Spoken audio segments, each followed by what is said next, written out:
¿Qué tal? ¿Cómo les va? Muy buenas tardes. Esta es una nueva edición de Plenario, inmediatamente después de lo que fue la reunión de comisión de presupuesto, una nueva reunión de la comisión de presupuesto, la única del día de hoy, porque, bueno, y decimos la única, es normal que las comisiones se reúnan una vez por día, bueno, pero en este caso del presupuesto nacional, el presupuesto 2026, en el día de mañana va a tener dos reuniones, una a las 10 de la mañana y después otra a las 14:30 con la visita de funcionarios. Sigue este trabajo el jueves que viene con otra reunión de comisión de presupuesto donde van a venir, se espera que el secretario de Hacienda, Carlos Buberman, que, bueno, cumpliendo con esa promesa que había hecho Bertie Venegas Lynch, titular de la Comisión de Presupuesto y de Hacienda, bueno, finalmente lo iba a convocar para que concurriera en la última semana del debate de las comisiones, porque recordemos que el emplazamiento corresponde a establecer que el martes que viene, el martes 4 de noviembre, se vaya a dictaminar, tratar de dictaminar sobre el presupuesto 2026. Hoy lo que ustedes acaban de ver es la presentación de la ministra de Seguridad, Patricia Bullrich, que, bueno, ya como senadora electa, pero bueno, en su condición de ministra de Seguridad, expuso largamente, primero hizo un paneo de todo lo que ha sido su gestión en el ministerio, y después detalló, bueno, todo lo que tiene que ver con el presupuesto. Bueno, las preguntas fueron en muchos casos dirigidas a lo que es su gestión, más allá del tema del presupuesto, bueno, lo que suele suceder en estas reuniones. Bueno, de todo eso vamos a hablar a lo largo de este programa, pero ya les presento a quienes me acompañan. Martín Bravo, ¿cómo estás? ¿Qué tal? Buenas tardes, José, Pablo. Sí, así es, como bien decías, está el emplazamiento para el próximo martes, ¿no? Para sacar dictamen. Hay que ver, más que nunca, el oficialismo va a buscar prorrogar, ¿no? Postergar ese dictamen o por más que haya dictamen, el tratamiento en el recinto para después del recambio legislativo, después de lo que fue el resultado mejor de lo esperado para el oficialismo en las elecciones del domingo. Bueno, como sabemos también, repercute ese resultado en el clima, en el Congreso, en el Parlamento, así que hay que ver hasta qué punto la oposición mantiene su decisión de avanzar con el presupuesto o de alguna manera cede a este deseo del oficialismo de dejarlo para diciembre, para el verano. Bueno, hay que ver qué agenda traza el gobierno con una posible prórroga de las sesiones ordinarias o el llamado a extraordinarias. Pero bueno, se reconfigura el mapa, esta elección, también el clima en la Cámara y como decimos siempre, más allá de las matemáticas, ¿no? Porque ahora estamos, bueno, con cuánto queda el bloque oficialista, con cuánto quedan los aliados, pero después sabemos que eso no es una ciencia exacta de la política y seguramente va a haber reacomodamientos. El peronismo está viendo cómo va a ser para mantener a su bloque en unidad y que no haya fugas, que no haya, como ya hubo durante estos 2 años, pero posiblemente potenciadas, o también que no haya divisiones por la interna peronista. Así que bueno, eso todavía está en proceso. Perfecto, y estamos también con Pablo Varela, ¿cómo estás? ¿Cómo te va, José? ¿Cómo te va, Martín? Bueno, efectivamente, ¿no? Todo esto que están contando ustedes es lo que está sucediendo y obviamente va decantando de a poco lo que sucedió el domingo pasado en las elecciones. Un resultado que sorprendió al propio oficialismo, pero contundente, sólido, 15 provincias en donde se impone la libertad de avanza, crece en 64 bancas el bloque oficialista y eso va a tener obviamente algún tipo de impacto acá en la Cámara Baja. Ustedes se preguntaban respecto al presupuesto, yo me pregunto exactamente lo mismo, ¿no? Si finalmente el 4 de noviembre va a haber dictamen o no.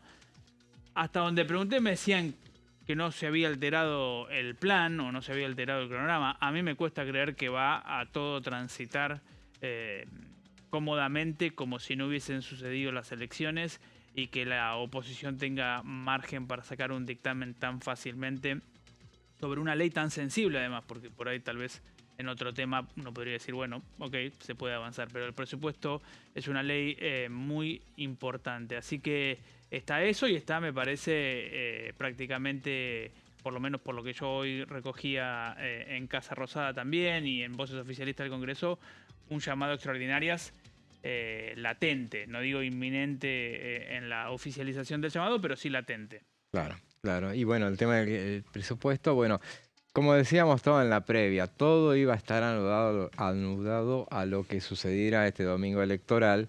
Y bueno, pasaron cosas a partir de lo que sucedió, el resultado inesperado para muchos, para la gran mayoría me parece, y para el propio oficialismo, más allá del optimismo que podía llegar a tener el gobierno nacional respecto a estas elecciones. Bueno, fue un resultado abultado en favor del oficialismo y obviamente la oposición está todavía cavilando a ver qué es lo que hace respecto de qué manera se planta ante un oficialismo victorioso. Y con la obligación también el oficialismo de consensuar, de cuidar las formas y en el marco de lo que pretende avanzar, que es una relación buena con los sectores que le tendrán que aportar en el futuro los datos, lejos debe estar de impulsar por tercer año consecutivo una gestión sin el presupuesto. O sea que Claro. me pregunto, ¿qué pasará si se plantea la posibilidad de postergar, alargar el tratamiento de modo tal que, como suele suceder en los gobiernos, o sea, pasa siempre en realidad, cuando un gobierno cambia la conformación o cuando el Congreso cambia la conformación, que Cuando mejora, ¿no? cuando Que no se mejora, apura. obviamente, claro. Entonces, exactamente es así. Entonces, postergarlo para que se trate con la nueva conformación. Ante ese planteo, me parece que muy probablemente... Pero bueno, habrá que ver porque hay un emplazamiento. El emplazamiento es para el martes que viene.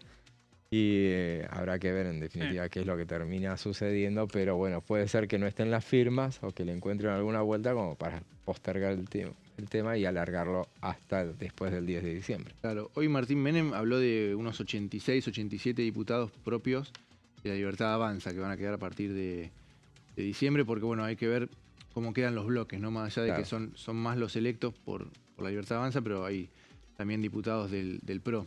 Él habló de 86, 87, pero bueno, después están el PRO, están otros aliados, algunos radicales cercanos al oficialismo, y de esa manera la Libertad Avanza pasa de una actitud más bien defensiva a una actitud propositiva y posiblemente la posición al revés, ¿no? Que venía con la iniciativa en estos últimos meses y va a ver cómo la posición dura, estoy hablando, no la dialoguista, va a ver cómo hace para intentar frenar ahora las iniciativas del gobierno. Claro, justamente. Así que, bueno, veremos en definitiva. Sí. No, bueno, son los interrogantes, me parece que se abren. Lo cierto es que el oficialismo más aliados le quedan como primer minoría, digamos. Claro. Tienen la posibilidad de superar a Fuerza Patria, Unión por la Patria, que sigue siendo medido por bloque la primer minoría, pero ya quedaron a 18, 19 del quórum.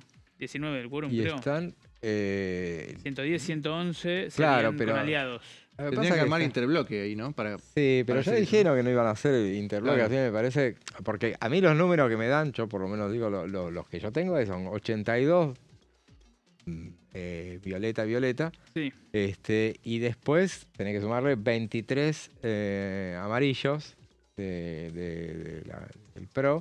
Ahí Entonces, Menem a lo ya mejor nos tiene dan la 100. información ya de que algunos se pueden incorporar. Claro, pero ¿Qué va a tranquilamente haber? puede suceder, porque, por ejemplo, dentro de los 23, alguno pregunta, ¿y dónde la pones a Asmechet? Asmechet entró en las listas de la capital federal, entró en el 4º lugar, no entró a pedido del PRO, sino a instancias mismas de Bullrich. de Bullrich y de la Libertad Avanza, entonces directamente, habrá que ver si se queda donde está en el PRO. Sabemos que de por sí va a votar, está alineada totalmente con, independientemente del bloque que integre. Pero bueno, también para el mismo bloque oficialista no es lo mismo tener 82 que tener 86. Claro. O sea, el que está con nosotros puede ser que le diga, bueno, el que esté, que se sume directamente, porque hay un momento en el cual, que será en el mes de diciembre, 7 de diciembre normalmente es el momento de la reunión preparatoria, y ahí tenés que poner los números sobre la mesa. Es decir, nosotros tenemos tanto. Yo me pregunto si nuevamente, como hace 2 años, se hará en función de los bloques o se retomará la posibilidad de interbloques, no lo sé. Eh, pero hasta ahora han dicho que se manejarán con bloques. Si es bloque, el bloque de La Libertad Avanza es el de la segunda minoría, Claro. mucho más cerca de la primera minoría ya, inclusive en calidad, en condición de, por ejemplo, pelear, las va a tener seguramente alguna vicepresidencia de la Cámara, que Claro. es un dato menor en última instancia, pero bueno, tenés Sí, el sí, número sí. por lo Sí, menos. simbólicamente. Para la autoestima te sirve, Claro, simbólicamente seguramente. sí. Hay que ver también cómo llega Unión por la Patria, ¿no? Claro, seguro. A diciembre. Si llega con los Fragmentado, 98. decís, Claro, si llega con los 98 o tiene o se rompe en algún momento. algún desprendimiento como pasó O ya ha pasado. con los salteños, con algunos otros diputados. Seguro. Si querés, vamos ya siguiendo con el tema electoral. Tanto que nos gusta a nosotros. ¿A qué cosa le gustan a los periodistas que hacemos periodismo político y más periodismo parlamentario? Hacer los poroteos y después hacer la disección de lo que fue una elección, por ejemplo. Y tenemos, Claro. están los datos, por ejemplo, ahí veía que traías vos, Martín, Sí. unos datos sobre el peronismo. ¿Cómo le fue al peronismo en la provincia de Buenos Aires? Así es, el retroceso del peronismo comparado con la elección de hace poco más de un mes y medio, ¿no? El 7 de septiembre, había dejado la vara muy alta para el peronismo. También lo que hizo fue que ningún referente peronista de Fuerza Patria de la provincia de Buenos Aires intuyera, siquiera sospechara de que podía haber un mal resultado. Incluso el domingo tuvo su búnker Fuerza Patria en La Plata, en un hotel bien céntrico, y cuando llegaban los dirigentes, ya cerrado el comicio, seguían diciendo que el espacio iba a tener una victoria menor a la de septiembre, pero en ningún momento dudaban de la victoria. Bueno, a partir de lo que fue el cimbronazo para el peronismo del resultado, ensayaron algunas explicaciones. Creo que algunos todavía no terminan de entender bien qué pasó, porque bueno, hay un desconcierto importante en el peronismo, pero bueno, trataron de buscar, de racionalizar, de asimilar el resultado con algunos motivos que vamos a estar repasando. Pero ahí tenemos en primer lugar los datos finos del escrutinio provisorio por ahora, pero lo que dicen los números es que en septiembre, recordemos la elección adelantada, ahí se elegían candidatos a legisladores provinciales y concejales. En esa elección sacó casi 14 puntos de diferencia el peronismo sobre La Libertad Avanza y obtuvo 3 millones, ahí lo tenemos, 820.119 votos. Eso dio un porcentaje de 47,28%. La participación fue menor. En este caso, en el domingo, ahí se ve que los votos no son tanto, no hay tanta diferencia en cuanto a los votos, pero sí el porcentaje, y eso es porque la participación fue mucho mayor. El domingo obtuvo, según el recuento provisorio, 3 millones, poco más de 3.500.000 votos. 3.500.058.527. Eso da, como decíamos, un porcentaje bastante menor por el crecimiento de La Libertad Avanza, 40,91, y principalmente, bueno, pasar de la victoria a la derrota, que es algo que costó, ¿no? Se notaba ahí en los discursos en el búnker de La Plata, que bueno, más allá de que toda fuerza política trata de rescatar lo positivo, la desazón y la bronca eran inocultables. Tenemos uno de los motivos que adjudica el peronismo a esta diferencia es la mayor participación el domingo. Hubo 68,19% de participación este domingo. Votaron poco más de 9 millones de bonaerenses. En cambio, en septiembre había sido 60,98%. Lo que dice el peronismo es que la mayor parte de ese crecimiento de participación fue para La Libertad Avanza, o por lo menos no fue al peronismo. El peronismo dice que tuvo los mismos votos de septiembre, y esa diferencia que no fue tan grande, menor, es porque no estaban en el padrón los extranjeros, que son cerca de 1 millón de personas. Ahora lo vamos a repasar en la próxima placa. Pero bueno, lo que dicen es que el crecimiento de participación favoreció a La Libertad Avanza. Otra cuestión muy importante y que fue motivo de pase de factura, de reproches cruzados en la interna del peronismo es el menor peso que tuvieron este domingo los intendentes, principalmente los intendentes del conurbano bonaerense, porque ya no se elegía, no estaba en competencia la boleta de concejales. Ahí, bueno, Cristina Kirchner decía no hay que desdoblar por eso, porque no van a poner todos los intendentes. Del lado de Axel Kicillof lo que decían es, bueno, estuvo bien desdoblar porque fue una victoria contundente del peronismo en septiembre que generó, bueno, todo una serie de contratiempos para el gobierno.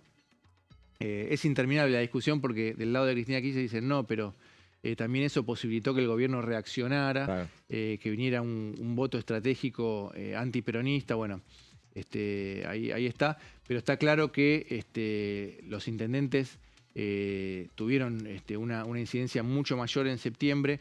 Muchos de ellos fueron en el peronismo candidatos testimoniales: Jorge Ferraresi, Musi en Berazategui, Ferraresi en Avellaneda, Espinosa en La Matanza. Bueno, y más allá de lo que se puede considerar como el aparato, también otros dicen, bueno, por más que en este caso el aparato lo hayan movido igual, al no estar los intendentes en la boleta, siempre tenés una diferencia. Bueno, ese es uno de los motivos. Otro, el apoyo de Donald Trump al gobierno, también dicen en el peronismo que tuvo su incidencia. En la previa decían lo contrario, decían que había salido mal el apoyo porque Trump había dicho, claro, algunas declaraciones que no habían favorecido al gobierno, que los argentinos había un buen porcentaje que tampoco estaba de acuerdo con la injerencia de un país extranjero, de una potencia. Bueno, eso se demostró que no en esta elección, o por lo menos buena parte de la población no, y lo que dice el peronismo es, terminó funcionando como una suerte de fomento al voto temor de que, bueno, venga una crisis económica mayor. Entonces eso hizo que una parte de electorado acompañara al gobierno. En el siguiente ítem, que es el nuevo sistema de votación con la boleta única de papel, ahí las opiniones en el peronismo están divididas. Algunos dicen que no influyó tanto, otros que sí, más que nada como herramienta de campaña, ¿no? El peronismo tiene la costumbre, la tradición de ir repartiendo las boletas. Esto también lo hacen más que nada los intendentes. El trabajo territorial con la boleta, eso no estaba. Y bueno, dicen que también pudo haber tenido su incidencia. Algunos, la mayoría dice que no, menor, no tanto. ¿Nos queda algunos motivos más? Sí. Bueno, lo que decíamos del padrón sin extranjeros, acá repaso los datos. El padrón tiene más de 1 millón de votantes. No votan todos. El porcentaje de los extranjeros que votan es menor de que el público en general. El padrón es de 1.015.233. En septiembre votó el 27, casi el 28%, 27,9%. Pero ahí el peronismo hace una diferencia importante, ¿no? El domingo la diferencia fue de 47.000 votos. Si votaban los extranjeros, podía haber quedado empatada o podría haber ganado por algunos votos. Hubiera sido muy discutida la elección. Así que algunos te dicen, bueno, sí, es menor, pero también en un resultado tan parejo puede tener determinante su influencia, sí. Y otro motivo también que esgrimen, lo teníamos en la placa, es la menor potencia, el menor volumen de las opciones electorales de centro. Ahí lo tenemos. En septiembre fue muy importante para el peronismo esa división que hubo, sobre todo en el interior bonaerense, con Somos Buenos Aires y con Hechos en una de las secciones, que bueno, dividieron. Lo que concluye el peronismo es que ese voto del medio, que en este caso fue más débil, ¿no? La lista encabezada por Florencio Randazzo, fue en su mayor medida a La Libertad Avanza. Son 600.000 votos, es un porcentaje importante.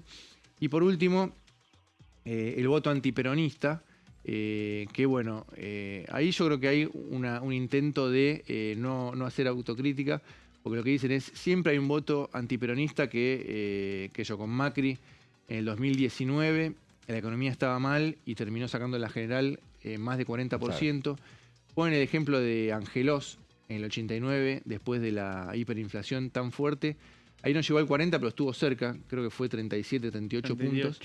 Entonces ahí dicen, bueno, son los 40 puntos que sacó Milei, es el antiperonismo de siempre. Yo creo que también ahí no hacen una autocrítica de lo que fue el último gobierno peronista. Y también se escucharon internamente algunas críticas sobre lo que fue la campaña, que algunos dicen, bueno, hicimos demasiado la plancha, no hubo propuestas, la consigna fue frenar a Milei, y también, bueno, eso generó que, digamos, con errores y aciertos, quedara todo el campo para que moviera el oficialismo, ¿no? Claro, seguro. Así que, bueno, esa es un poco la explicación que encuentran o que tratan de encontrarle. No, Claro. En algún punto no tiene explicación, fue un batacazo muy fuerte, ¿no? El del domingo. Un batacazo, sí, seguro. Después lo vamos a seguir analizando. Ahora vamos a un breve corte y después seguimos con más plenario.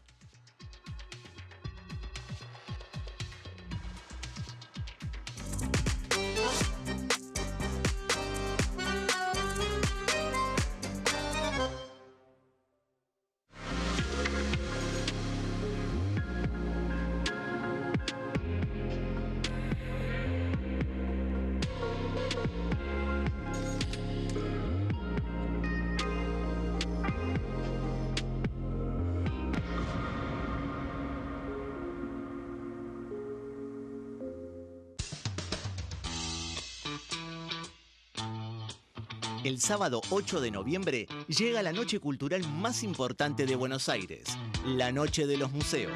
De 19 a 2 de la madrugada, el Congreso de la Nación abre sus puertas para transformarse en un gran escenario.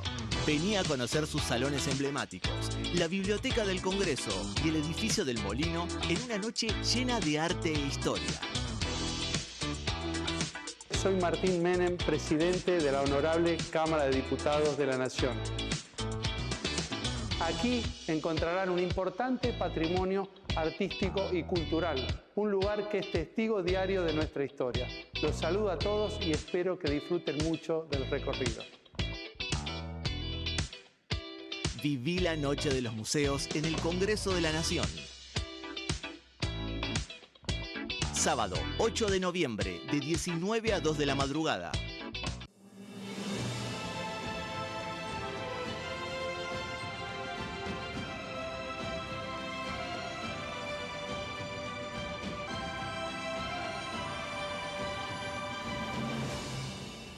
La Bancada, de lunes a viernes, 13 horas.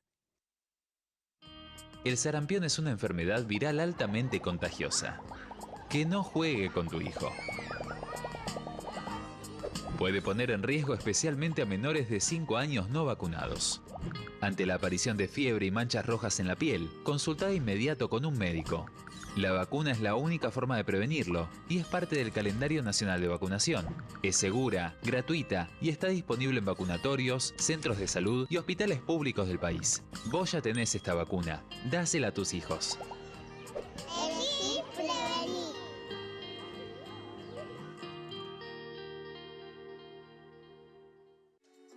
Bienvenidos, bienvenidas. Esto es mi proyecto de TV Stream.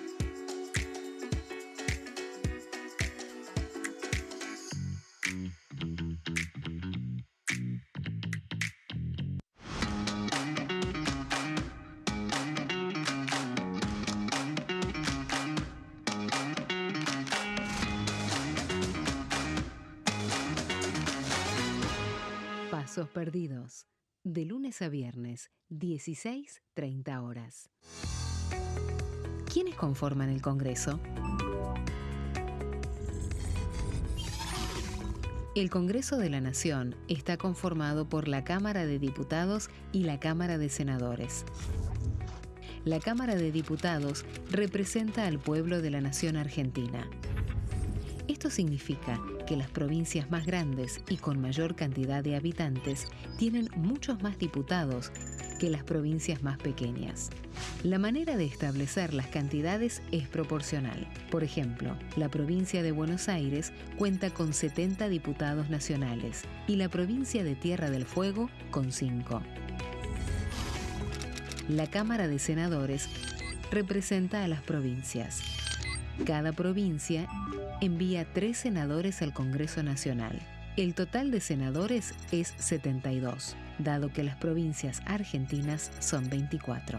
Este es el número fijo, estipulado por la Constitución Nacional. Cada 2 años, el Congreso Nacional renueva la mitad de sus diputados y 1/3 de sus senadores nacionales. El mandato de los senadores es de 6 años, mientras que el de los diputados es más breve, dura solamente 4 años. La Cámara de Diputados tiene 257 miembros.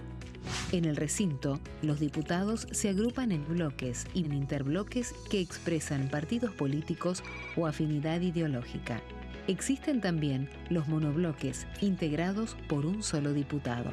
El bloque oficialista se dispone a la derecha del presidente de la Cámara, el bloque opositor mayoritario a la izquierda, y en el centro, los bloques con menos cantidad de integrantes.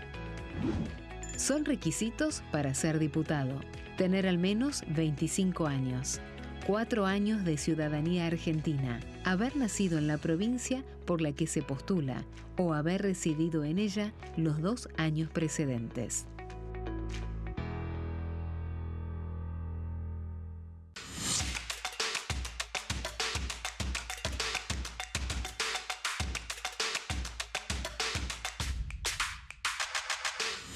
Quórum, de lunes a viernes, 14 horas.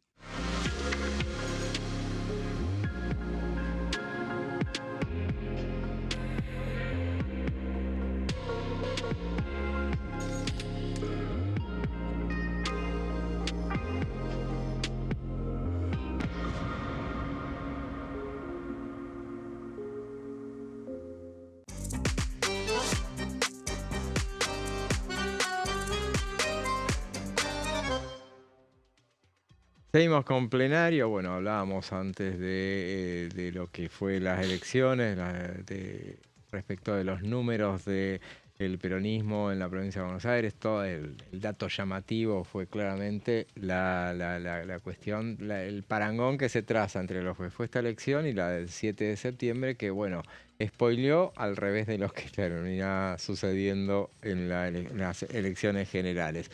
Pero bueno, le contamos a la audiencia que en minutos se va a reunir la comisión, en este martes de reuniones, la comisión investigadora Libra, la vamos a transmitir, entonces en cualquier momento vamos a conectar con ellos. Pero antes vamos a darle paso a Pablo, que tiene unas placas respecto de un proyecto de ley de promoción de inversiones y empleo. ¿Es así? Sí, pero en realidad... Exactamente, pero en realidad esto es la reforma laboral que se viene. Sí, no es exactamente la que se viene, es la que presentó Romina Díez en el 2024, que está firmada por todo el bloque, o casi todo el bloque de La Libertad Avanza, y es la que circuló después de las elecciones como la reforma laboral que impulsaba el oficialismo, pero que en realidad esa reforma laboral está siendo trabajada en lo que es el Consejo de Mayo. Pero me parecía que estaba bueno, digamos, porque va en línea con la idea de hacer una serie de reformas en lo que es el sistema de contratación, en lo que tiene que ver con, bueno, obviamente con las modalidades de trabajo y con la idea de darle algún que otro beneficio al empleador para que estimule la contratación y se genere empleo genuino. Entonces vamos a ir con con lo que sería la reforma laboral que impulsa Romina Díez, o que por lo menos presentó Romina Díez, que tiene que ver con, bueno, modificar la ley de contrato de trabajo en todos los artículos que estamos viendo ahí, del 12 al 209, pasando por varios de ellos, no todos, sino esos que están ahí enumerados, y lo que busca obviamente es flexibilizar las modalidades de contratación, ¿sí? Esto que venimos hablando, el poder entrar y salir más fácil de un empleo, el poder darle una mayor sustentabilidad a lo que tiene que ver con el empleo, poner desde la óptica del oficialismo y desde la óptica de un sector de la política menos trabas a los empleadores para contratar, menos dificultades también para despedir. Y ahí también se ve que hay una modificación a la ley del contrato agrario. Estos son los 2 primeros capítulos grandes que tiene la ley.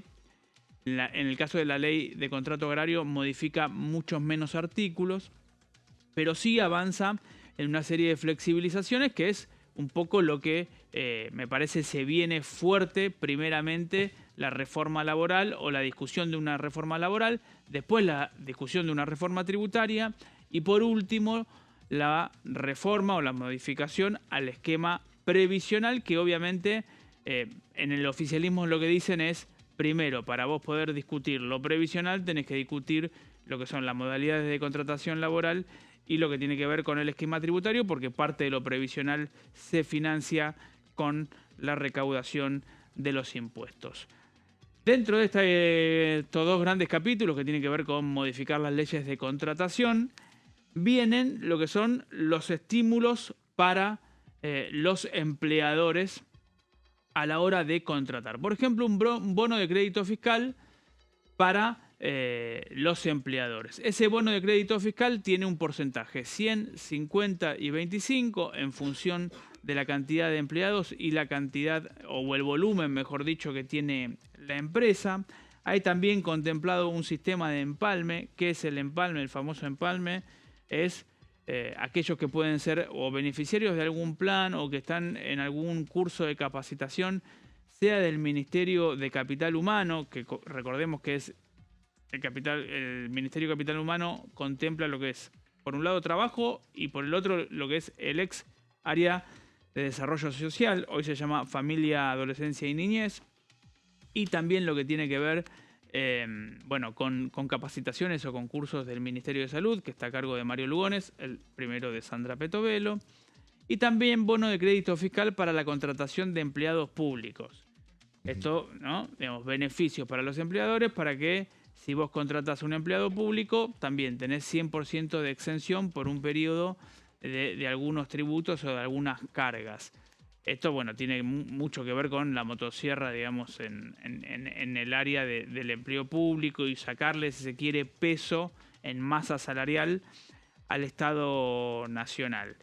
Y después también se habla de la idea de que tanto provincias como municipios adhieran a este sistema y crea un régimen que es el régimen de incentivo para medianas inversiones, que se llama RIMI, o que la sigla es RIMI. Parecería como una especie de RIGI, ¿no? Pero adaptado a lo que son medianas empresas, que se aplicaría en todo el territorio nacional. Pero básicamente, más allá de lo que dice ahí arriba, promoción de inversiones y empleo, en el título, este es el proyecto que ayer circuló fuerte como una especie de reforma laboral que ya tenía el oficialismo presentado, sobre todo en cabeza de Romina Díez, que es la autora del proyecto. Coautores del proyecto son casi todo el bloque libertario. Cuando ves el PDF cargado en el sitio web de la Cámara de Diputados, tiene la firma de casi todos. Claro. Pero básicamente es una reforma laboral presentada por una de las diputadas muy cercana a Karina Milei y que tomó notoriedad después del triunfo de la Libertad Avanza el domingo, mientras se espera el proyecto que va a enviar el Ejecutivo, seguramente en diciembre, seguramente cuando se abra la posibilidad de tener una convocatoria a sesiones extraordinarias, que contempla flexibilizaciones en el salario, salario por productividad, desanclar de alguna manera o desindexar el salario en la paritaria. ¿Sí? Como me parece que ahí hay una idea o una intención de quitarle presión a lo inflacionario, entonces vos podés mejorar por productividad lo que es tu salario, convenios por empresas, no convenios por sector o por rama de la industria o por rama del comercio, sino convenio por empresa, para que cada empresa tenga una mayor capacidad o una mejor capacidad de negociación y adaptación del convenio con el sindicato, con los trabajadores. Algo de eso es lo que está trabajando de vuelta Petovelo con Cordero y que se está trabajando en el marco del Consejo de Mayo.